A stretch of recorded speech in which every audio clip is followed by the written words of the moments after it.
10 जुन बगिनदिनी LDBSS, LDC एबसु, LDC UPPPO आरो LDC ABWWF नि बानजायनायाव फरायसा बरायनाय जथाय जथुमा लोगोसे माय एडुकेशन माय फिउचारनि सायाव मोनसे मेहेरगोनां सावरायनाय जायो। बे हाबाफारियाव 2023 मायथाइनि HLC आरो HS आनजादाव सेथि थाखोआव उथ्रिसार जानाय फरायसाफोरखौ मान बिलाइजों बरायनाय जायो। लोगोसे नैथि आरो थामथि थाखोआव उथ्रिसार जानाय फरायसाफोरखौबो बरायफानाय जायो। बगिनदी HS स्कुलाव बे हाबाफारियाव बर' आयदायाव मेट्रिक आनजादाव थरायना सन्दना दैमारिया काकय गोजौ फरायसालिनिफ्राय 88 जौखोन्दो लानानै आरो HS नि मुस्रि गपाल खेरखातारिया 90 जौखोन्दो लानानै बर' आयदायाव KBS सिनियर फरायसालिमानिफ्राय उथ्रिसार जानो हायो। बिथां फंबाय बिनानावमोनखौ लखिमपुर जिल्ला LDBSS नि सिङाव दाजानाय मानिनां गेदेमा मुस्रि मन्त्रि कुमार ब्रह्म आजिरा मोननाय फोरोंगिरि बगिनदी HS स्कुलनि अनसुंथाइ होलांनायनिफ्राय लखिमपुर जिल्ला ट्रान्सनिफ्राय बान्थाजों लोगोसे अनसुंथाइ होनाय जायो। गाहाय आलासि महरै नुजाथिफैयो UCO बेंकनि आजिरा मोननाय सिनियर मेनेजार दिलीप कुमार ब्रह्म चौधुरीनि माननि आलासि प्रिन्सिपाल बगिनदी HS स्कुलनि अनिल गगৈ, मिरु BSS नि मावफुं सोद्रोमा नलेन मुसाहारि, महेन्द्र दैमारि, आजिरा मोननाय एबा गुन गोनां फोरोंगिरि खौसेथि बर' सुबुं आफादनि मिरुनि नेहाथारि सुशान्त मुसाहारि, KBS फरायसालिमानिफ्राय बारग' गोरायुं बिनानाव सन्दना दैमारि, नोंथाङा मेट्रिकआव बड' एमआइलआव हाइस मोनदों, लोगोसे नोंथाङा काकय हाइ स्कुलनिफ्राय स्टार मोनदों। बेवहाय नोंथाङा रायजोफोरनो बा उथिबोनाय जोंनि जा जेनेरेसन बा फरायसा फरायसुलिफोरनो माबायदि फरायनांगौ, बोरैहाय फरायनांगौ आरो फरायोब्ला माबायदि नाम्बार मोननो हायो बेखौ एसे सुंद'यै बेखेवनानै हो। खुलुमबाय, आंनि मुङा थरायना सन्दना दैमारि। आं बरिमुरि गामिनि। आङो SSLC आनजाद 2023 मायथाइयाव काकय हाइ स्कुलनिफ्राय स्टार मार्क लानानै 79.83% उथ्रिसारनो हादों। आङो बर' बिजोंनिफ्राय फरायनानै स्टार मार्क मोननो हादों। नोंथाङा एमआइलआव जे हाइस मोनदोंमोन आरो हाइस मोननानै बर' साहित्य सभानि सिङाव थानाय जाहाथे ट्रास्ट, बे ट्रास्टनिफ्राय नोंथांमोननो 2500 रां खरि होनाय जादों। बेखौ मोननानै नोंथांमोना माबायदि मोनदों? बेखौ मोननानै आङो जोबोर गोजोननाय मोनदों। बर' साहित्य सभाया जे बेबायदि मोनसे हाबाफारि आखायाव लादों, बेखौ मिथिनो मोननानै गोजोननाय मोनदों। लोगोसेनो बेयो जोंनि उन्दै उन्दै गथ'फोरनो माने बर' बिजोङाव फरायनानै बर' एमआइलआव हाइस्ट मार्क मोननायफोरनो बिदि रां बान्था होनाया थुलुंगाखां होदों।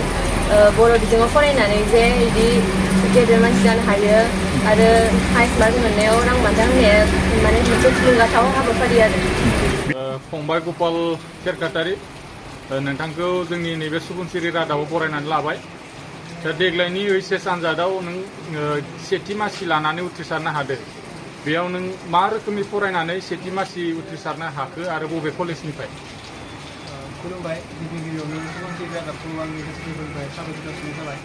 आङो देग्लायनि HS फाइनाल एग्जामखौ KBS सिनियर सेकेन्डारि स्कुलनिफ्राय 76.2 जौखोन्दोजों बर' एमआइल आरो एडभान्स उर्दुआव लेटार नम्बर लानानै उथ्रिसारनो।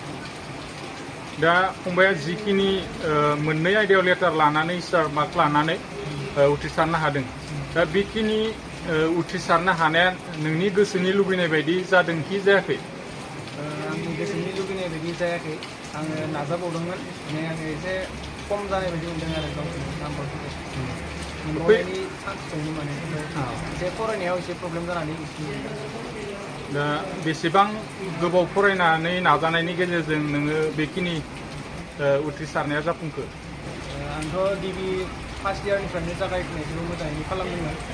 बेनिफ्राय सेकेन्ड इयार जानाय समाव सेकेन्ड इयार मोनदोंमोन। बिजाब स्कुलाव जेब्ला कलेजाव बिजाब रानाखै, बे समनि सिगांनिफ्रायनो आङो सिगांनि बोसोरनि आरो माने 10 बोसोरनि जोंना मोनसे सोंनाय बिलाइ थायो, बे सोंलु बाख्रि कुइसन बेंक बुङो, बेखौबो आं नायदोंमोन। लोगोसेनो आङो मोनफ्रोमबो चेप्टार आरो मोनफ्रोमबो आयदानि गासैखौबो जाहाथे मोजाङै बुजिनानै मोनफ्रोमखौबो मोजाङै लिरफुंनो हायो, बेबायदिनो आङो नाजादोंमोन आरो बेखिनि फिथाइखौ मोननो हादों। गासैनिसिमबो खुलुमनाय आरो सिबिनायखौ बावहरबाय। दिनै 16 जुन 2023 मायथाइनि जोंनि लखिमपुर डिस्ट्रिक्टनि सिङाव मोनफ्रोमबो जोंनि माहारि आफाद, बर' साहित्य सभा, बर' फरायसा आफाद, UPPO आरो आइजो अनसाय आफाद जथायैनो जों मोनसे बराय फरायसाफोरनि थाखाय बराय जथुम खुंदों खोब गोजोनथाव बाथ्रा दिनैनि नैबे हाबाफारियाव जोंनि